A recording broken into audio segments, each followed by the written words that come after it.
Jeff, thank you so much for coming out here today. You are a busy man and taking time out of your day to come out here to the Homegrown Hustle podcast and share a little bit of your experience with us. We're just super grateful to have you. Yeah, thank you for having me. It's the perfect way to spend the day after Thanksgiving and rest. Phone's not ringing off the hook, so it's perfect time. So things kind of slow down a little bit in the business world when holidays happen. People stretch those out and take that time with the family, which is always important. We got your son in the studio here with us, which is awesome. I'm glad he's going to get to hear from somebody else besides his dad how cool of a guy his dad is. So Jeff, you got a couple businesses running. You own quite a few properties, but your transition into being an entrepreneur and a business owner, it's happened pretty recently, even though your experience in your industry has been decades in the making. So tell me a little bit about that transition of going from working with one of the biggest property developers in the Twin Cities to eventually starting as a one-man show. Yeah, with Thanksgiving just being here, I'm just so thankful for everything that's happened, and you really kind of go back in all those memories of how you got to where you are. Like how could this happen to me? I think it started back in 1990. I got out of the military. I was in the Army for a few years, and one of my girlfriends was a nanny for a man named John Allen, and he worked for CB Commercial at the time. I had no idea what he did. He did something with warehouses, and I didn't have a car, and just a motorcycle. And he would tell me, take 694 to Shima Creek Parkway, we'll help these guys demo some walls. And I didn't know what any of that meant. I didn't even know where 694 was when I came home from the service. So I was a little lost. And quickly, I think he realized that I was a very, very hard worker. I come up from a blue-collar background. And I started out just doing anything I could to latch on to this guy's heels because I knew he was going somewhere. And I talk about it a lot of my own blogs and things like that. Access is important. And I seen him as not just, I didn't think I wanted to get into commercial real estate. I just looked at him like as another father figure in my life.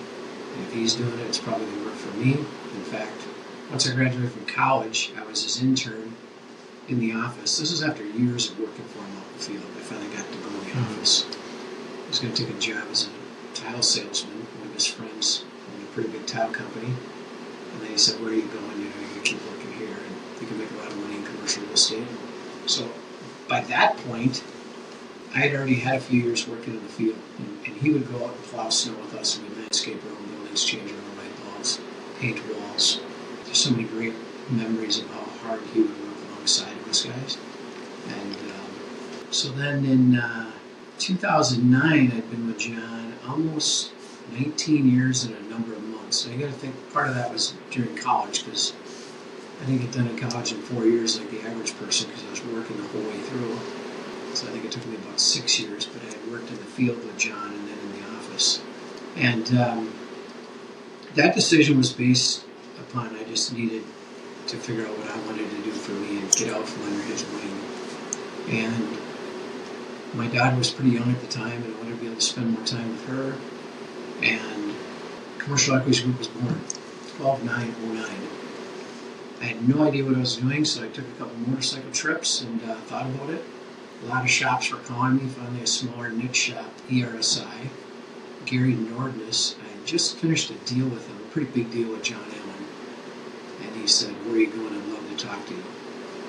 And I didn't think I wanted to go back to work for another small company. I did. His son, Jeff Nordness, I knew him very well. Gary passed away 1 year later, and then it was just Jeff and I. We became partners. I ran that for 10 years during COVID. And then in 2017, I started purchasing properties on my own with other partners. And it was really just time to take CG to the next level and just go out completely on my own and not be under the ERSI umbrella during COVID, which many people during COVID said, what are we going to do next? They really thought about Everybody did, yeah. Where are they going? And my wife thought I was nuts. She thought I was nuts when I left John Allen back in 2009, but especially in 2020, with COVID going on and the complete unknown, I quit my job. I bought another building. I had to study for my broker's test. I had actually my broker's license. I had a sales license. I did this all within a matter of weeks in the summer of 2020. And so for me, the memories of year code will always be the best years of my life. And that year was incredible for just a lot of things.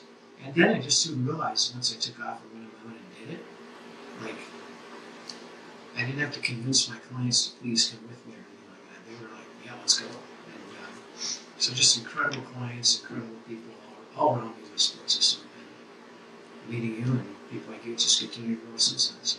Man, what a story. So you've been in real estate space since 1990, you said, right? Yeah, spring of 90. So I heard you say demo walls, landscape, remove snow.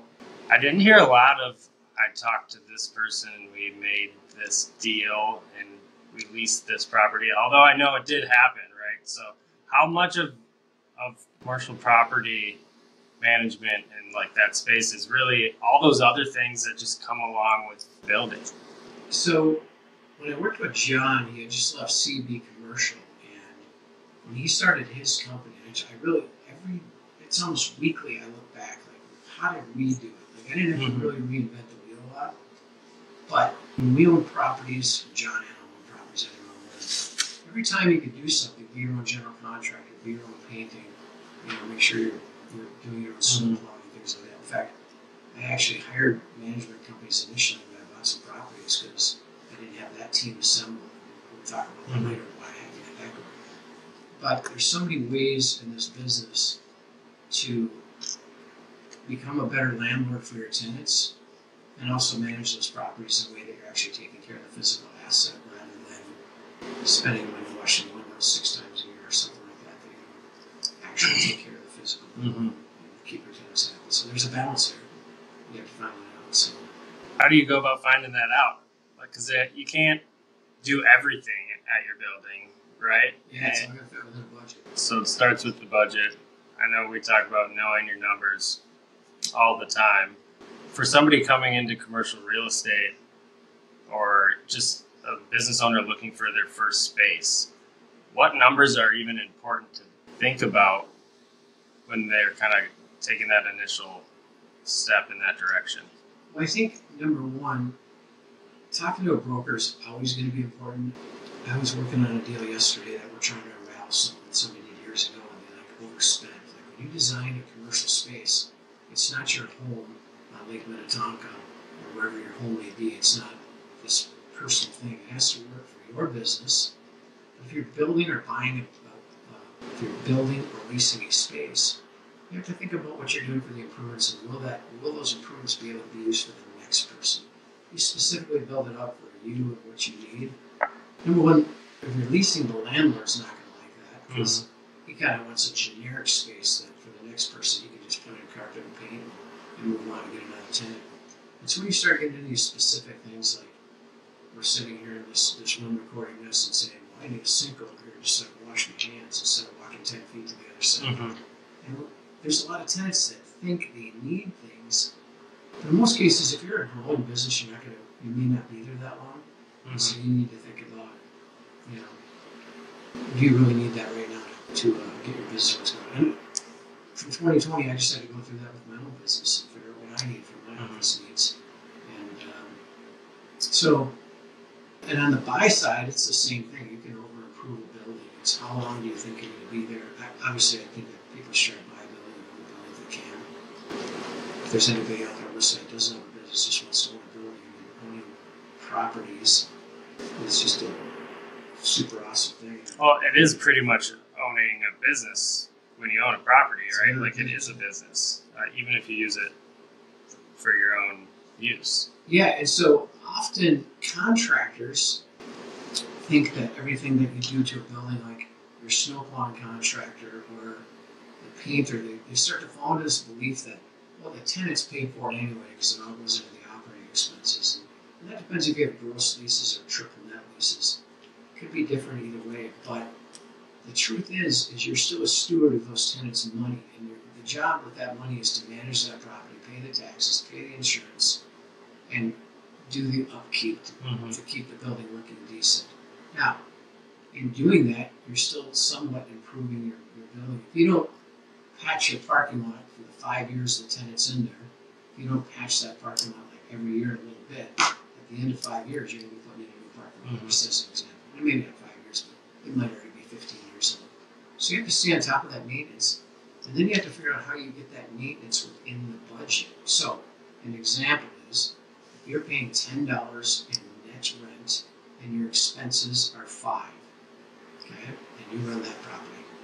Well, I own the property next door that's identical to yours, and because I'm a better negotiator, I figured out how to get all my services done for $4. So effectively, now I can still charge $11 in rent, but people are still paying $15 total, but I'm more competitive. I got more room to drop down on the number. And so all the services that are provided in that building, it's very important to know those numbers and really be in line. And that includes, so that your top 3 expenses of running any property are going to be your property taxes, insurance, and in Minnesota, your lawn and snow, if you want to combine those two. It's really the snow that's the bigger one. And so, you know, growing up in this business, I think at the point where in 2020 or 12/9/09, when I left John Allen, we had like 3.5 million square feet. So imagine. That's an empire. Yeah, that's a lot of square footage to take care of. But, so we looked at it and we said, well, we can't run the government, so we can't start a tax company. I mean, property taxes are what they are. You have to make sure your taxes are in line with what they should be, and often hire an attorney to fight those year in and year out. Not fight them, but it's a negotiation with the assessor's office. And your next highest number is typically, actually it goes taxes, snowplow, and then insurance. But these are your top 3 bigger expenses. And so the more buildings you own, usually you can find somebody to start kind of overlapping some of the liability to get your insurance costs down. So there's somewhat of a win there. But again, we're not going to start an insurance company. We're going to self-insure. It's pretty difficult to do. So those are kind of two of the uncontrollables. So the next big one is snow plowing and lawn mowing. Can you find the means to put a plow in front of your truck and mow your tenants' yards and do that kind of in-house? Still charge accordingly what a commercial service would charge to do that. You have to bill it back to the building, but maybe come in a little less, and that's how you become more competitive with your neighbor. Just another way to become more competitive. Because that, of the top 3 expenses, that you can control. The other 2 are... Yeah, of the top 3, right. And then from there, managing your own properties, you collect a management fee. It's just an industry standard number. It's a percentage of rents. So becoming a property manager is probably the first step, starting a property management division. Because if you farm that out, there's so many incredible management companies in this town, but there's hundreds of thousands of doctors, for example, that own commercial properties, and they don't really know how to take care of them. They're just investments. So these management companies are needed on one hand. But if you can do that yourself, nobody's going to take care of your house better than you. And that's the best way to put it. And then I think we're forgetting probably one of the biggest, there's so many legs of the stool in this business. I mean, I'm a commercial real estate broker. And as you know, I've talked to so many people that want to buy a building, and I'm like, why would you not want to learn about leasing if you're going to own a commercial property, right? Have some understanding of it. Become an agent or a broker so that you can lease those properties as you begin to accumulate properties. So those fees really do start to add up. If I can lease my spaces out by myself without having outside brokers, it's just more money in the bank. We love outside brokers. We need outside brokers. We love to work with them. Sometimes they bring the best tenants forward.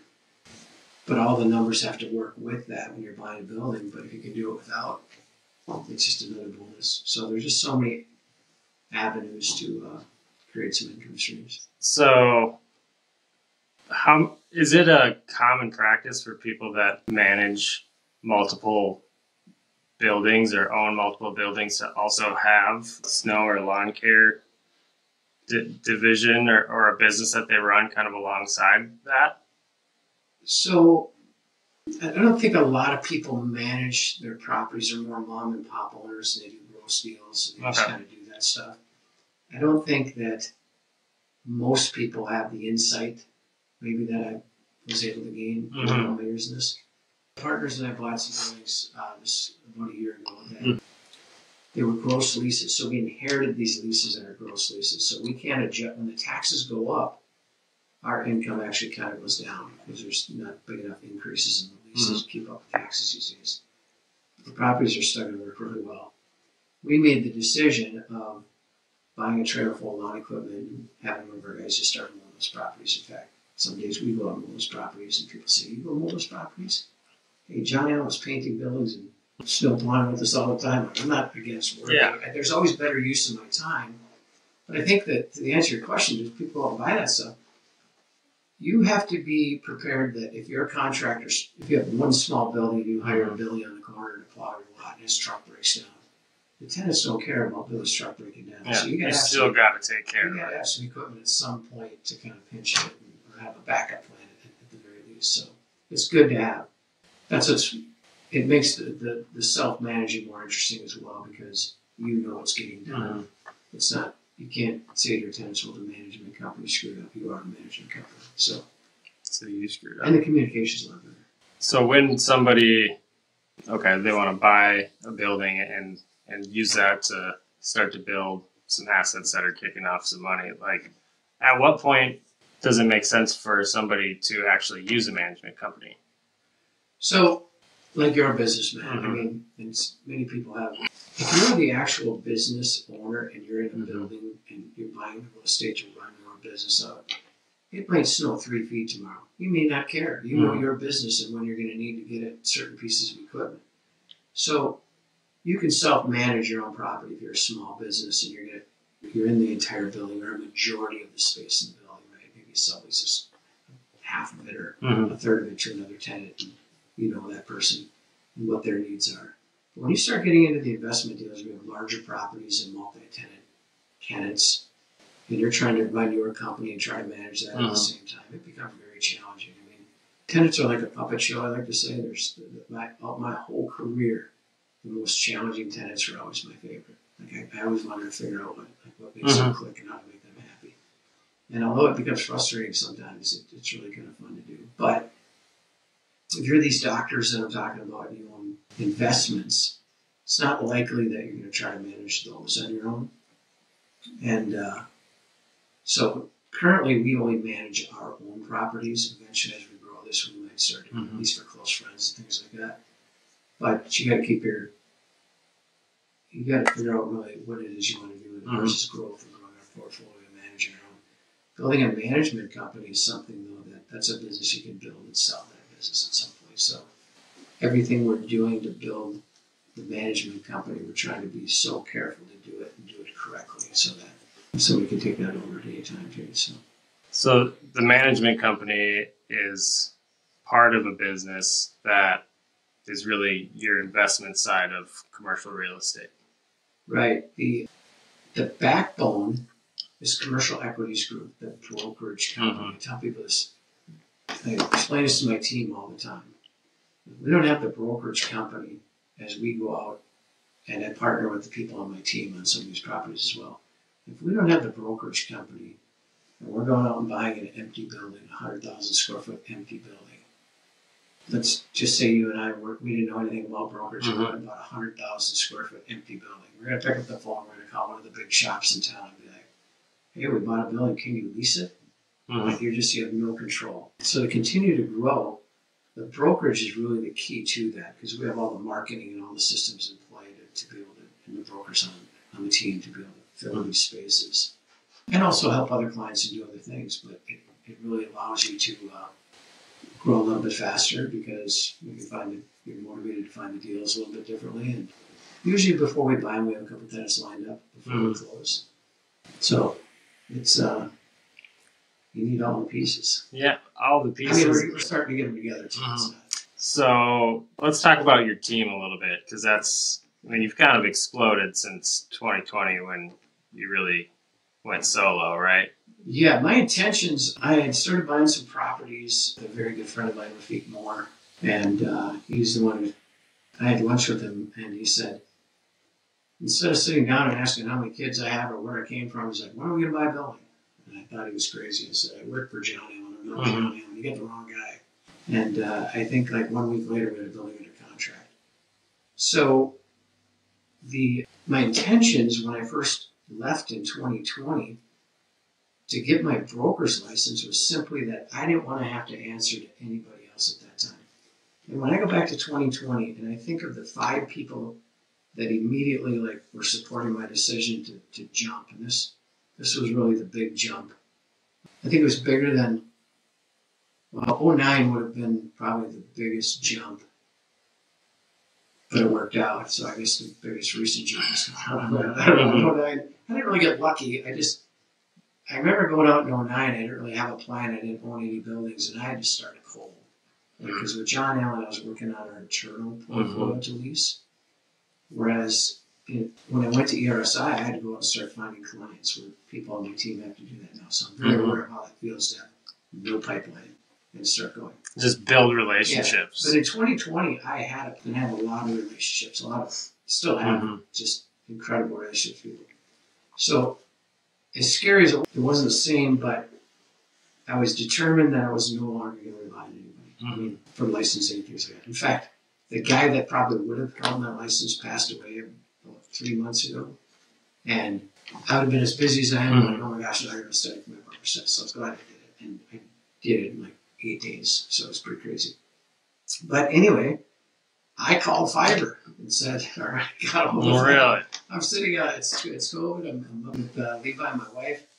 And by the way, my wife is a commercial estate appraiser and does really well in her own right, which also made it a little bit easier. The financial. Each time I did this, I really believe in delayed gratitude and live very simple. For now, I mean, I had a lot of fun, but I don't still live in the same house I bought 26 or 7 years ago. But I called Fiverr, and I was really pretty upset, to be honest with you, because I just paid for the brokerage course. And it was not $5. It was like $39. I paid for it all. And they came out, and somehow they put this blue M in the word commercial. And the guy told me it was supposed to be a building. And I'm like, this is fantastic. And even though I wasn't so sure, but I really didn't care, I just needed to get going. And when you start going, that means the good news is when I was at ERSI, they weren't on the World Wide Web or Facebook or anything back in 09. This stuff was as prominent. So immediately I knew before I launched and told my clients that I was going on my own. If they were to Google me or look me up on Facebook, I had to be there. So that's why I knew I needed like a logo. And so I got that going. And then one of my dear friends, Anne Marie, she was in graphics and graphic arts. And she worked at the Minneapolis Fair School system for a very long time, which is very techy and into a lot of that stuff, and I'm just not. So I called her and I said, I need some help. Can you just make me a web page that you land on? It says Commercial Equities Group and my phone number. That's all I wanted. And then my family and I were scheduled to go on a vacation. It's a vacation that I don't work when I go there. I go kind of off grid on purpose. And I went to the lodge to check in because she had started the web page, and I think the web page looked the same way it looks today. Back in 2020. It was pretty, I mean, I was just blown away, like, holy cow, it looks like I really am somebody. So it was Anne-Marie and I, and the deals just started taking off. I mean, the response with my clients and everybody was just really incredible. So I immediately had to bring her on for more hours. She was very part-time, and more hours. And then I started thinking about really growing the company at about that point. Like, I think I could do more with this. And I knew a gal who was an office manager for a title company that her latest job was as a title company. She was the office manager for my wife's employees a couple years ago. Her name was Michelle Ferguson, and she's just super smart. And she really started to get me organized and get systems in place and things like that. And then my daughter Haley came to work with us for a little while, and then one of her friends, Mitch, helped us for a while. But we're really just putting the pieces together. And I'd say it wasn't until this last year. Oh, and then, so in 2020, when I went on loan, I started with our B&I group, which is with Matt and Matt. So pretty incredible there. I ended up meeting a coach, Todd Brooker, and that has been probably one of the, I've had a lot of incredible mentors in my life. I mean, I've just been lucky, and it's all about access. And I wasn't so sure about him at first, and then the first time I sat and talked to him, I was like, this is what I need. It's pretty expensive. Live as well, Matt. And I think it's having somebody else believe in you. It's almost, just a genius, but he's also like a father, and that he believes in you. You need to hear that when you're trying to be when you're going on your own. And I remember the first time I met with him, I had said, I'm just going to do this on my own. And then I'd have Anne-Marie kind of doing the marketing. And I wasn't going to hire anybody. I was making really, really good money just being a broker. And it's crazy how that was like really late 2020, maybe early 21. And he was like, why wouldn't you teach other people this business? Like, you've got all these great mentors that have taught you. Like, why wouldn't you want to show other people and grow this company? And I thought, there's no way. And I think we have 9, 10, or 11 people now. I think we're adding somebody next week. It just continues to grow. And then along came the management company at some point, and the goal of trying to pick up 3 buildings every single year, which we just easily accomplishing that. So what are those, like, what were the biggest hurdles you faced? I mean, it's only been 3 years, really. It's like it it really started in 09, because I learned a lot working with ERSI. I learned that basically their name, Jeff, my partner, was incredible, still a great friend, and had tremendous insight on the outside brokerage, because I used to think when I worked with John, like, I'm missing out on the boat. I'm missing these meetings at Colliers and CB. They're having meetings and teaching people all this stuff. Until I finally got out on my own and I realized I know way more than all these guys. I mean, I'm not just a broker. I built all these buildings from the ground up. I know the management inside out. I know how to do the pro formas. I know how to do the budgets. Now, some of the stuff I haven't done in a long time, but I've done it. And it's just like getting back on the bike when you have to do it. And so when my team's out working and I show up with a shovel, or a front end loader, they love it. They're like, who is this guy? Like, what does he do? And, it's probably not the best use of my time, but I secretly want to be the maintenance guy. I secretly want to be the maintenance guy. I'm going to work back to where I started. Just see the outside of it. But, so, I forgot what we were talking about. We were just kind of. What were the hurdles that you had? The biggest hurdle is probably the Department of Commerce getting that brokerage license. That wasn't that hard. But, that was a test. I think, I'm trying to think of the guy. There's this incredible video out there it's called Jump. And, I'm the one guy, so I love the word Jump. I can't think of the guy that does it, but it's just having the courage to say, I'm not going to go get a paycheck every week and hope for a raise every single year. And we need those people, and there's plenty of people they're content with that. I don't know what it is about me. I think it's that I grew up with paper routes and all kinds of stuff. Like, I was trying to just figure out how to do a little bit more, do a little bit better. But the reward isn't the money anymore. It's the reward is the helping of other people. And so the hurdles are, I've never really managed a lot of people. In the military, I managed people in my squad a little bit, but I always worked for somebody else. I wasn't told what to do. And ERSI, it's Essence Real Estate Services, by the way, but that's what we call it, ERSI. It was really just me. I had them there for a little bit of support and some things, but it was my network of people that I knew, and not clients in real estate, but my bank friends, my insurance friends.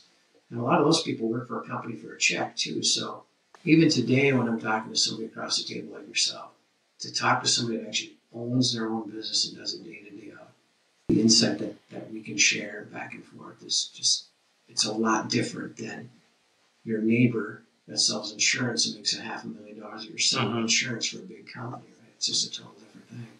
So the hurdles are, I think, just having the courage just to do it. And I think anybody can do it, but really getting your house of cards financially in order. The earlier you figure that out in life, the easier it is to take that leap and go be on your own.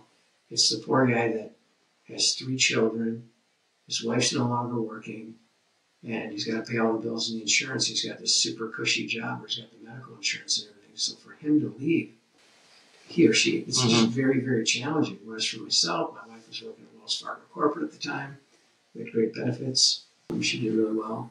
It wasn't that hard of a change. Now, I'll say it. I'll just keep saying it. Delayed gratitude, delayed gratitude, delayed gratitude. I mean, you don't need all these things you think you need. My boats are all less than $1,000. So, sweet. But in reality, like, you could probably not grow your business and everything just with the buildings that you have. Like, some people would be cool just owning them and let that be how they live. Yeah. But still, you have this constant hustle. There's a few different. I was talking to my sister-in-law on Thanksgiving about this. Like, so where are we trying to go? Like, where are we trying to go? What are the goals? And for me, the goal is just simply that I don't want to be. There is a difference between myself and work for John Young. I love the guy to death. He was amazing. He took the chance on me, right? I don't think I'd ever get to that level. Like he's up there, craziness, wealth, But for me, it's not everybody come and work for me and make me really, really wealthy. I'm trying to bring everybody on my team along in some fashion. Whether, even if they don't really want to, I try to talk them into think about it like this, from my property manager people to my maintenance people. Like this isn't just a job. Like I'm bringing you into something. I'm going to teach you. And for some of those people, they're at a spot in their life that they just need to access to me to talk to them about just simple family money management. And you can make an incredible difference. So the feeling of reward and making a difference in other people's lives, that's one big, huge, warm, fuzzy win. The other one is the knowledge that I have that I'm able to share with my clients because I got a tremendous experience working for John. When I think about my time in the military, it's all good, warm, fuzzy feelings. And now, the first few years, you couldn't wait to get out. But then you try to figure out, why am I wired the way I am? And what contributed to that? And there's a lot of things in the military that contribute to the way I think and the way I make decisions and that I don't ever give up and some of those things. And I also take the time that I had with John Allen, and I'm always reflecting on, I remember just give me 5 or 10 more grand, please. I was suffering. I was partying the money away. And if you gave me 20 more grand, I would have partied even more, right? It wouldn't have helped. And so now that I'm older and wiser, all those things he was trying to do with me, they had a purpose, right? And even the things I learned from Jeff Norris, I don't lose sight of that ever. And Jeff's actually a year younger than me, but he grew up in outside brokerage, and his dad was in the business, so he had a lot of wisdom from his dad. But he didn't have the construction and the management experience that I had.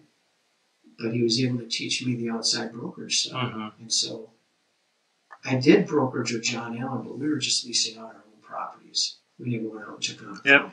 Our clients were our own. We got very good at communicating with them. So as you continue to move in life, you remember the people that helped you get there.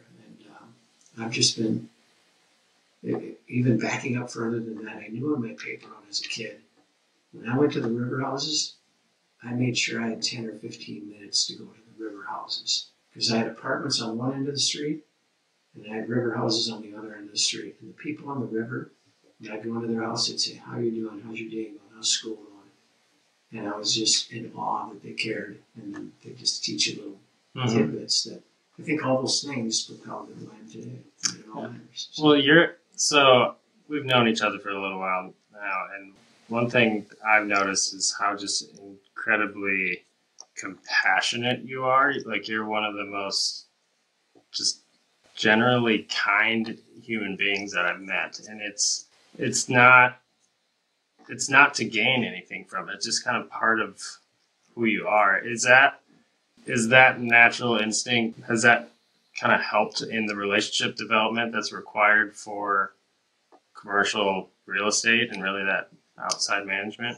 I don't know if it's required. I can tell you that there's some incredible brokers out there, but most of them are just transactional. So they have to keep elephant hunting. They have to keep killing it. I'm doing 100,000 square feet. I'm getting paid on 100,000 square feet. I'm at one of the big shops. I'm splitting it with the shop, and then I'm splitting it with my team of 3. So I feel privileged to be able to do what I do, and that I own my own company, and I get that the full amount. The whole thing with help, I think a lot of it, also, I think there's some genetics involved. Because this is my dad over Thanksgiving here. And it's my family's both sides grew up very, very spiritual. And I did not as a young guy, but I was always brought up very right to help people out and hold the door and just do those basic things. I did not do well in school at all. I just didn't. I'd rather figure out how to get my motorcycle or snowmobile a little faster. So the only thing I had was to be nice. You know what I mean? Like Yeah. I wasn't the bright kid, but my teachers thoroughly enjoyed having me in class. I wasn't a bad kid. Mm-hmm. I was a super nice kid. And, you know, my paper route customers, I was just super nice to all of them. You know, that's how I made my money. Mm-hmm. And then paper route's another just killer example. Sure, you get some people give you chocolates and chocolate-covered cherries. By the way, if you're giving your paper boy, they don't have paper boys, but chocolate-covered cherries are like 10 aren't that good. You want the money. Give me a new bike. But I quickly realized doing my paper route that I made X amount of cents per paper I delivered. By the way, back then you had to go collect the money. So you collected a whole bunch of money and the Star Tribune sent you a big, huge bill every month. And you hopefully didn't spend all that on BMX bike parts and video. But then I quickly realized that they had a promotion out that if you sold 10 subscriptions, you get a free pair of Cape of tennis shoes. Back in the 80s, those were cool. So I just wanted the tennis shoes, right? But then I quickly realized that selling newspapers made more money. I could go out on a Thursday night and I had paper routes Monday through Sunday, the entire week. But I could go sell papers on Thursday nights and make more money selling papers than I did the whole week doing my paper route. So that's kind of where I got some of my sales training and, you know, very, very young. I mean, you know, 7th, 8th grade, pounding on apartment doors, people threatening to. Yeah, give us your pitch. What was your pitch? I'd just be like, my name is Jeff Salzbrun. I'm with the Minneapolis Star Tribune. We got a special this week for you get 14 weeks free if you subscribe to the weekend paper. And I still know it. And then we get in the car with the other friends and be like, I'd get 3 and they get 2, and they'd be like, what are you saying? I'm like, you got to work on it. And we just change one word. And I don't remember it exactly, but we were very competitive in the back of a little Ford Escort station wagon, running around we went to the apartment complexes in Brooklyn Park, Brooklyn Center, because they were everywhere. And those people were moving a lot, so we'd go like right after, especially between like the 3rd and the 7th of the month, because they would get moved in, settled in, and you'd usually get some people just moving in. So we had strategies for everything. Fascinating, yeah. And you can recall it like that, which is kind of impressive. I know, but I can also recall my report cards. Not that great either. Yeah, but like that's not really important. I had good report cards, and that doesn't even. Yeah, who cares? No, it doesn't matter. Right? No, it doesn't Except matter. for Levi, you definitely need to have good report cards. But my thing is that there's. I also didn't come from a family of money or anything. You know? And by the way, commercial real estate brokerage is that. A lot of the kids went to St. Thomas. St. Cloud State had a program. I didn't graduate with a degree in commercial in the real estate program. My wife did. Many of my colleagues in the business did. I already had the job with the guy. I just didn't get a degree. I could move on, you know. So, but there is most families that are well off. They don't say to their son like, "Hey, I'll go in the military and then I'll let you go to St. Thomas and real estate program." But very few veterans in the. And we are the only veteran-owned commercial real estate brokerage company in the state of Minnesota. And we are the brokers for the Minneapolis School District. We're working on we do stuff for the Inoka School District. And we're about to get awarded our first government contract this month through the federal government, which is pretty awesome. Pretty amazing. So serving our country, like you're using that as an opportunity to get into these government contracts that kind of have that carved out, right? Yeah, and I never really knew that existed. I think I did when I first went to ERSI. I kind of looked into it a little bit, you know, like how can I get involved in some of this stuff? And it was like just daunting because the paperwork is insane. And then I hired a guy a little over a year ago, and I didn't really have time to train him because we were in such a massive growth period. But I was like, go sit over there. Here's my credentials. See what you can figure out. And he did. And it's been incredible since. So, yeah. Fascinating. So, all over the board here, but that's okay. I mean, we are all over the board, but that's kind of how we like to do things. So, we've talked about a few people in your past that have kind of helped you get to this stage in your life, and like long learning periods previously. You were with John Allen for a while, so you got to learn really, really deep knowledge of that business. And you go to ERSI, slightly different business, and you had another great mentor that helped you learn that. Now you're in this cycle, which, I mean, you've had to shorten the learning curve for yourself and make it just happen faster because all these things are now again new to you. Does that ever become like too much to juggle along with all the other stuff you have to do? That's where the incredible people come in. I mean, one of the gentlemen that works for me is just like, Jeff, you have this amazing ability to attract incredible people. And I'm like, I don't know how, but that's great. And It seems to be working. Like, I really do. Again, it's the day after Thanksgiving here as we're doing this. And I just sat in a little quiet area yesterday, and I was just thinking, like, how lucky am I, right? These people every day come and work super hard for me, and like, Gratitude. like, why? But what? It's like they're not doing it either for them. I mean, we're all going to make some money. Mm-hmm. Money isn't what it's about. Like, we come to work every day, we do yoga a couple times a week. Like, we have fun in our office. Like, it's not about like we need to work hard, but I really enjoy what we're doing. It's not always joy. I mean, there's problems, but when we can learn together how to solve those problems, it's great. But I'm trying to assembling a team, which I know you've been through as well. It's very, very challenging because I quickly learned, like, 1 was great, 2 was better, 3 was fantastic, and then you start to get to that range of like 4, and these people need you every day, and they call you, and they need to talk about something for 15 minutes, 10 minutes, twice a day. They need support. Yes. And I'm like, I'm the guy that wants to help these people, and I don't have the time to do it. So I have like this guilt. I'm actually counting my fingers. Like, did I talk to that person today to help that person? You want to make sure you're giving them the support that they need for their development. 100%. Yeah. I don't want them to leave thinking, well, I couldn't ever get any help from Jeff or whatever. But you're also trying to teach them to do the stuff that you need done. And that's where having Todd as a coach and, having friends like you that are in businesses that we talk about things like this. But really, when you have 4 people working for you, it's not like, and I'm not picking on the landscaper guys, but if I'm a landscaping guy and I'm running a team of 5, and I am one of the 5, so today we're going to do this irrigation system. We're together talking all day. This is like, I'm sitting in an office trying to figure out, I'm the visionary. I'm trying to figure out how to make this thing grow. How do we find more opportunities to buy? We're starting a management company, the bank accounts. And I think the average listener is probably jumping out to go on their own. Don't ever let it hold you back. But taxes alone and bookkeeping, people don't realize us business owners spend like a lot of time making sure that stuff is right and accurate. And you got to know the numbers, or you're just going to be out of control, and you might be just running a hobby and don't even know it.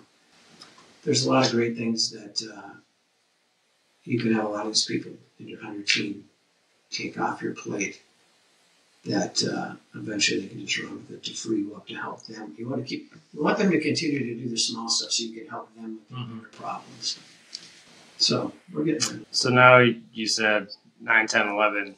That's how many employees you have. Somewhere in that range, because it's constantly expanding for you, right? So in another 3 years, in 2026, yes, where do you see CEG at that point? You actually touched on it earlier. We kind of skipped over it. Like, what keeps you? Why can't you just say, like, I'm content now. I have enough buildings now. And I said, because I want to bring my company along, and I want them to own buildings. I may have enough now. The other thing as a business owner is you got to keep running. I mean, you got to keep growing and running, or the tax man's going to catch up to you. It seems like some days I think like that's what's pushing me more and more to this. Especially in commercial real estate with the depreciation and everything. I mean, if you can keep buying buildings and get some of that depreciation each year, it helps. My goal now, I'm 54 years old. I don't think I've done it all yet. I still feel like I'm like 30. But I will be a grandfather probably within the next 4 or 5 days. And I think that's going to change a lot for me. I mean, you don't have forever to do anything. I mean, I tell Levi, and he's sitting right over there listening to me. Levi's, he's 8, he'll be 9 in January. But I have the next hour with him and maybe the next 30 years or something like that, right?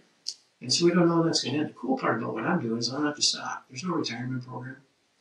CG, there is. I don't live in that. But if I can develop a team, and the good news is Levi's in 3rd grade. He's got a few years of school left to go. So this whole idea of traveling the world or taking 3 weeks off, like I've never taken a vacation for a week. There's no reason to. I mean, I might go motorcycle riding for a couple of weeks across the country, but I'm working in between and doing some stuff. But these people that say, I made enough money right now, I'm going to go to Venice for 3 or 4 weeks. Like, I'd go crazy. Like, I got to be doing stuff. I can't sit still. So I think my main goal right now is to get the management company running pretty smooth, so I can almost be hands off with that. I've got leadership in position for most of these things. Get somebody to lead the brokerage team. Where, by the way, initially I thought that I needed staff to support me. I was going to go out and be the number one broker. You were going to be the guy. And I'd have all these people behind me. And then that just quickly switched, like within a week, where I'm the quarterback for the brokers, which things I know and say, I'm just blown away because they think like, oh my gosh, do you know what you just said? I'm like, no, because I think it's like riding a bike, like changing light bulbs. The knowledge I know, I don't realize what I know. But anyway, the future plan is just continuing to help the people on my team achieve what their dreams are. And just keep doing what I'm doing. I mean, when I go for walks almost every single day to go get a cup of coffee in my neighborhood. And when I'm on that walk, I'm often just thinking like, how many people do I know that can just, like whatever it is I have to do in my office, it can wait. Now, we all know some days it's like crazy. You don't have a spare 30 seconds. Mm-hmm. Maybe not at that moment when somebody's trying to interrupt you or whatever, if you're working on something. But when I do decide I'm going out that door and going for a walk, there's nobody that tells me I cannot. And when I go on those walks, I'm always thinking how grateful I am for my clients, the people that are helping me, what I've learned. This tremendous opportunity to like, you know, I was just a little grubby kid in junior high that thought I was going to fix motorcycle engines or build something the rest of my life. My grandfather was building lawn furniture and working with wood is a lot of my family. But I'm building things. I've built a lot of buildings in my life, and now I'm building businesses. And I'm just super lucky to be in that position. So, to your point of building things, one thing that's always fascinated me about you is your ability to build relationships. Like, you kind of sort of know like everybody, like you, and at a high level in business too, right? When you're working in commercial real estate, either on the brokerage or the property management side, like you have to know people in order for your business to run, right? So that's the big differentiator between commercial and residential. And I'm not, like I love my residential friends. In commercial, on a day-to-day basis, you're dealing with lawyers, bankers, and business owners. There's not a lot of emotion involved. So when it seems like I know all these people that are like super important to many of my friends and other businesses, there's a couple different reasons for that. Number one, when I was working for John Allen for 20 years, I mean, what a gift to be able to be connected to the people that he knew. And some of them are still tremendous, including John, mentors in my life right now. I have access to them. And I think access is probably the number one thing. You know, I got a phone call from a guy the other day. I may have told you about him. This guy's name was Joey. Joey, for listening. He just called me up, and he had heard one of my blogs on another platform. He dug into heard one of my podcasts.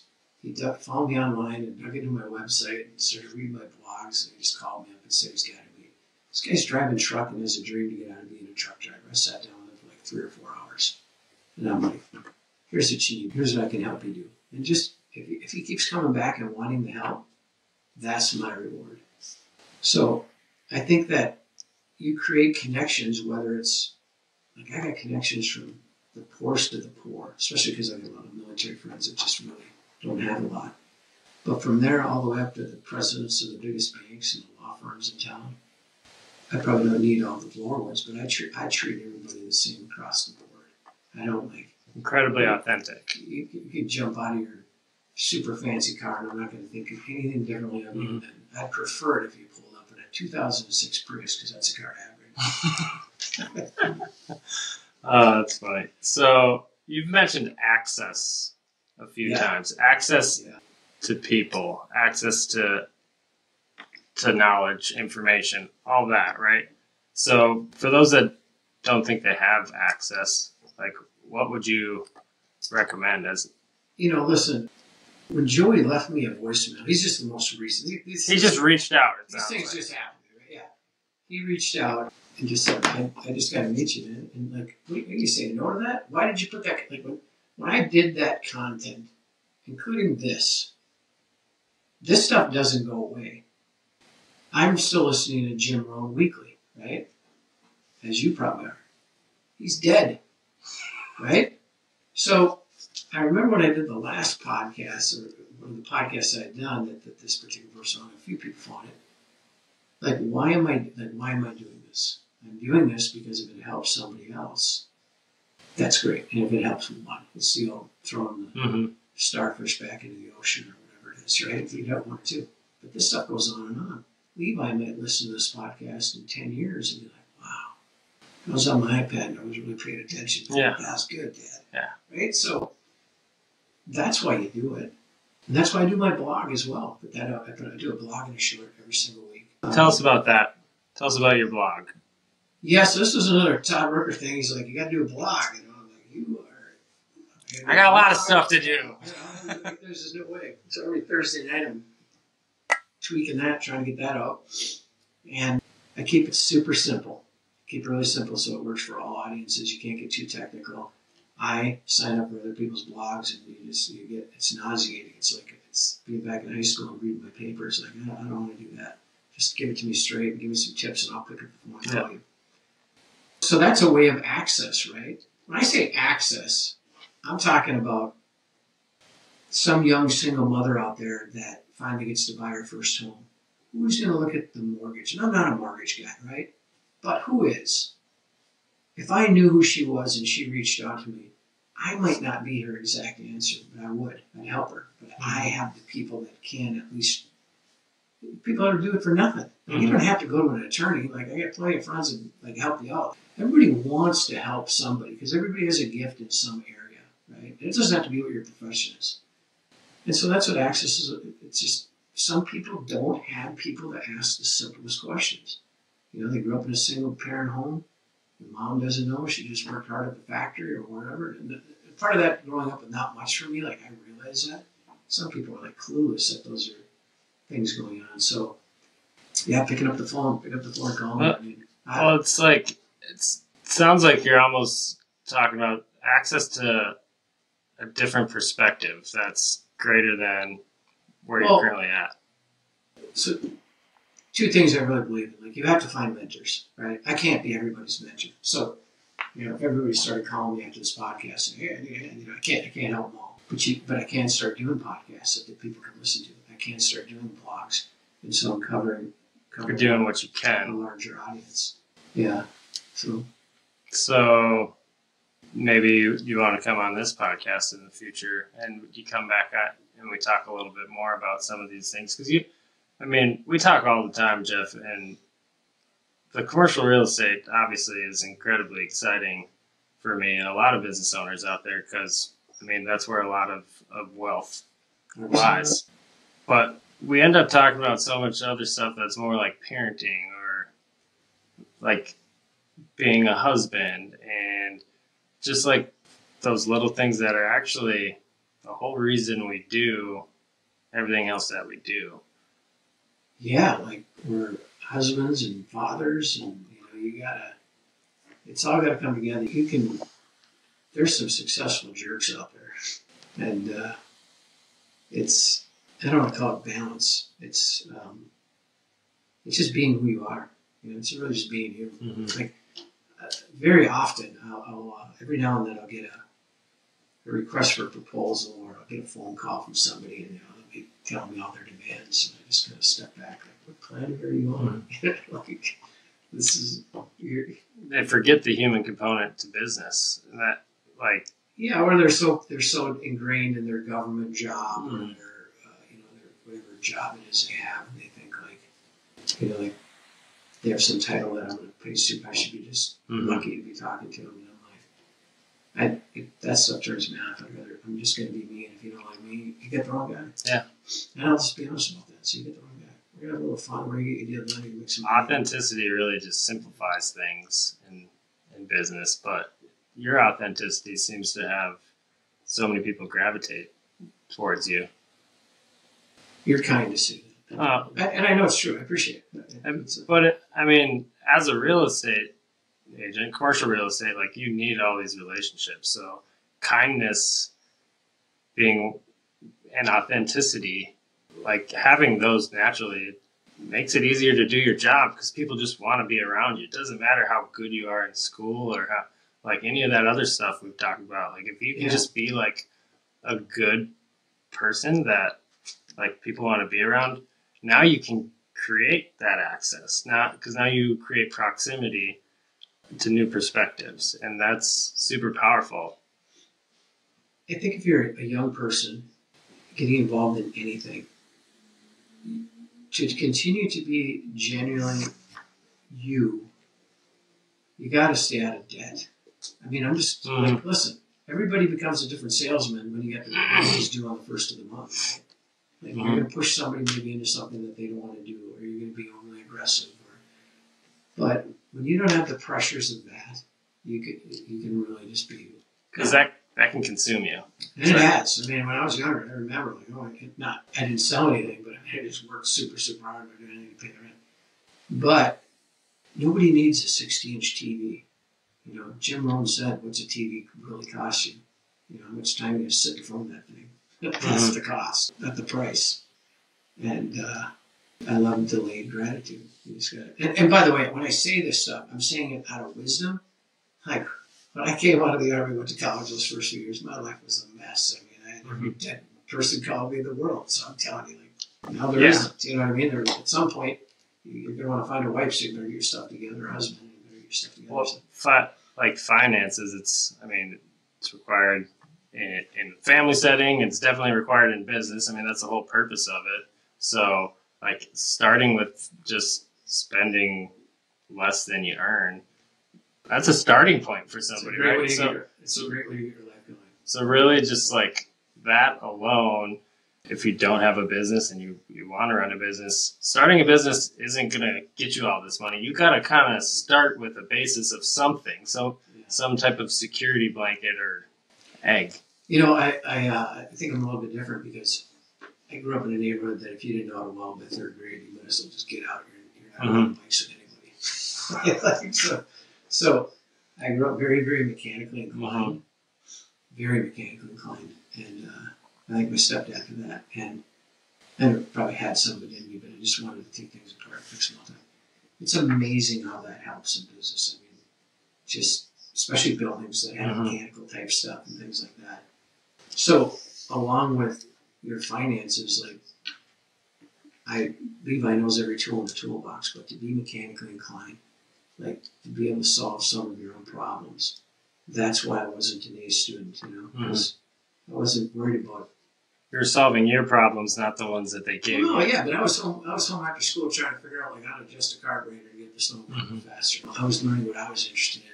Those books. Learning by doing. It seems like you've done that kind of your whole career. But that's what you need to be an entrepreneur. You got to. You can read all the books you want. You can get all the straight A's you want. But how to go start a company?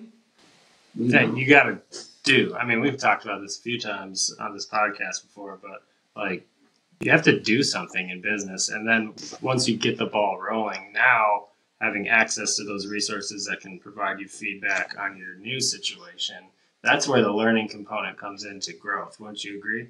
Yeah, and then, hiring people that make decisions as well. You got to make decisions, you got to do things, and you're going to make bad decisions. I mean, John Allen told me, you're going to make some bad decisions. Just make more good ones and bad ones and keep pushing forward. But you got to keep going forward. You got to get this thing done.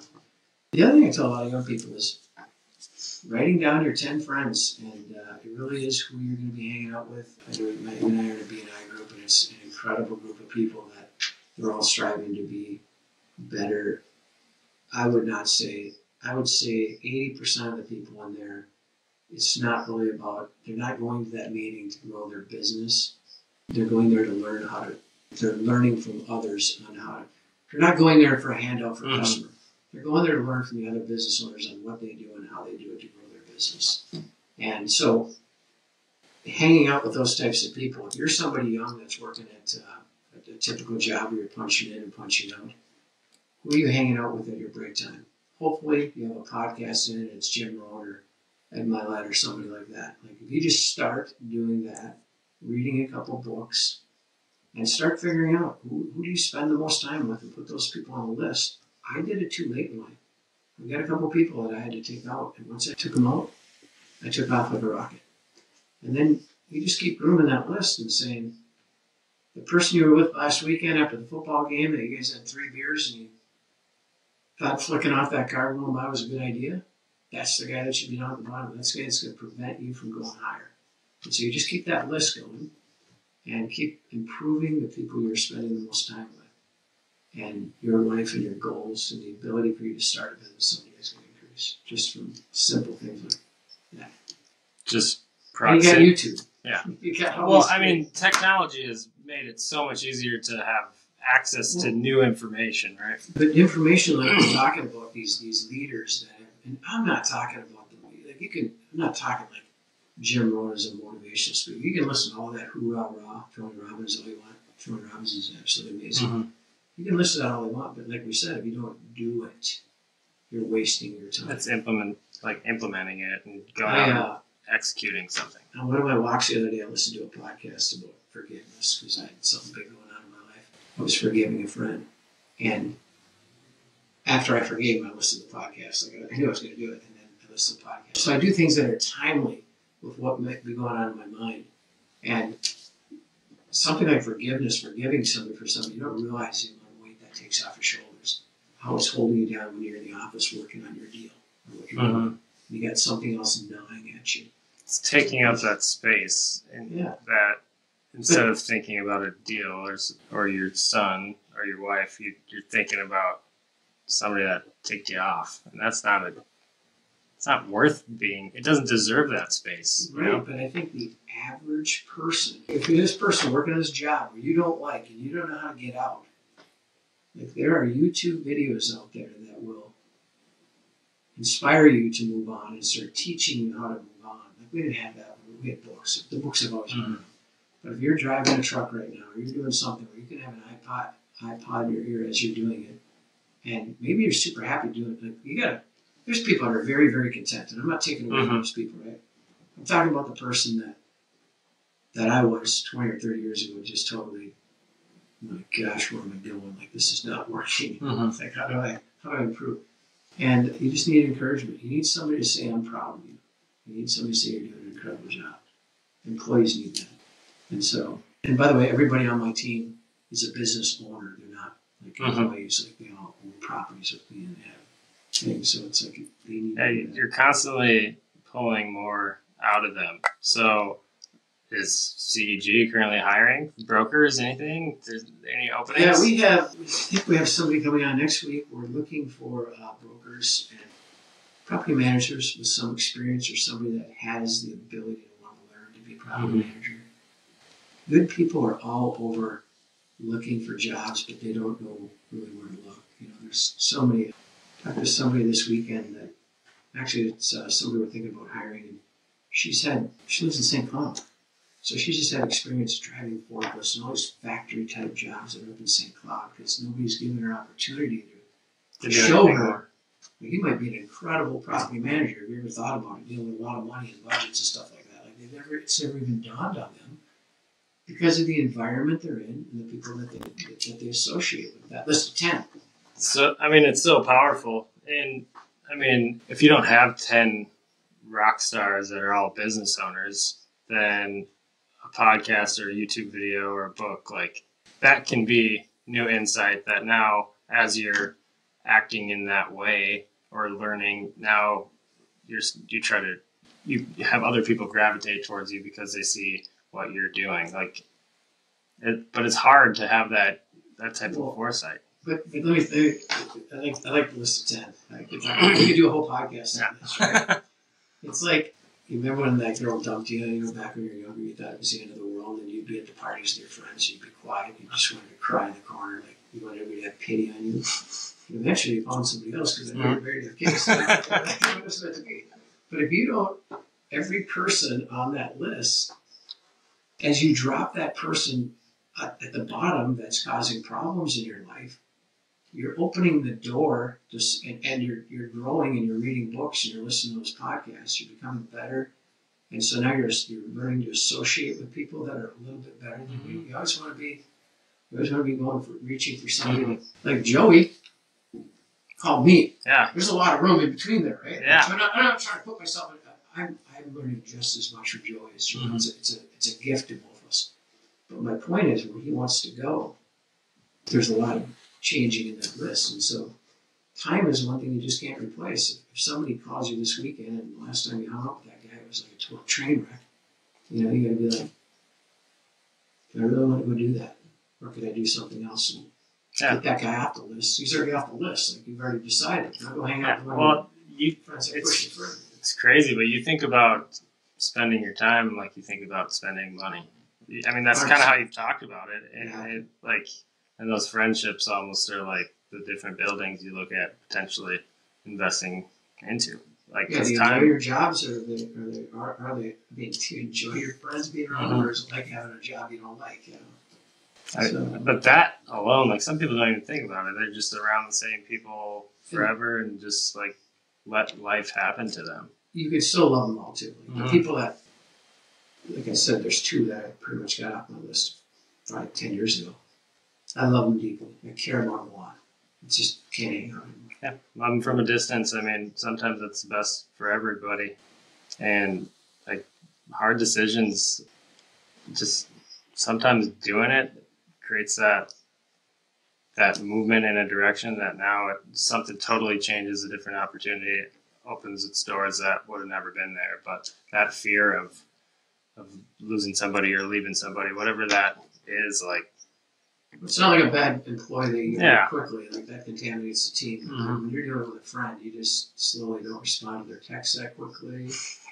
You know what I mean? We don't have to get into your strategy on all I'm this. just saying, it's easy to start fading away and becoming busy. Like, there's people that my life has radically changed in the last 10, 15, well, been married 17 years, it's probably radically changed since that settles down pretty quickly. But there's people that I haven't seen in 10 years, and you know, then they come around and they're like, what?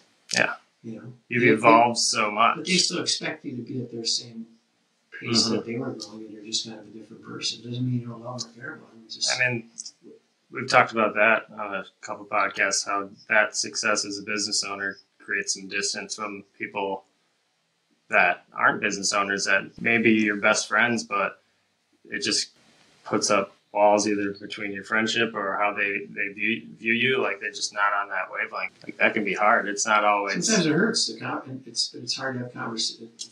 Four guys standing around the fire and nothing's changed them. They're still complaining about the union they're in, the divorce they had, and all these things. It's contamination. To me, I'm trying to think of like how to smile more tomorrow. Yeah. You know? Because, I mean, being happy is, I mean, that's the KPI we should talk about in business. That's being happy and trying to help others achieve that. Same. Well, that's where I've found the most happiness, is like, in business at least, is like seeing other people achieve things or grow or just improve themselves, and me being some little tiny part of that, right? It's just more fulfilling. Like, making money is cool. That's what business is all about. But if there was no humans or no people in business, you wouldn't have business. You wouldn't have the money. It wouldn't exist. And then you know, at the very most, it's just people believing in you. It's so big. I mean, I still remember my high school counselor in 1987 in Oka, Miss Selinsky, if you're still alive, listen. You know, she said, this guy's not going to be anything. Like, maybe he'd go to school and become an electrician. Not that I'm an electrician, but I'm just saying, like, I knew I wanted to be a businessman before I graduated high school, and I was not on the path to get there. And the reason was, one of the soccer players' dads was a Century 21 real estate agent with a gold suit and a brown tie. I didn't know he was a real estate agent. I just knew he was a businessman because he wore a tie, and all our other dads drove truck. So you looked up to that. Oh, he was always in every game. Like, whatever job he had was pretty good because he could be there.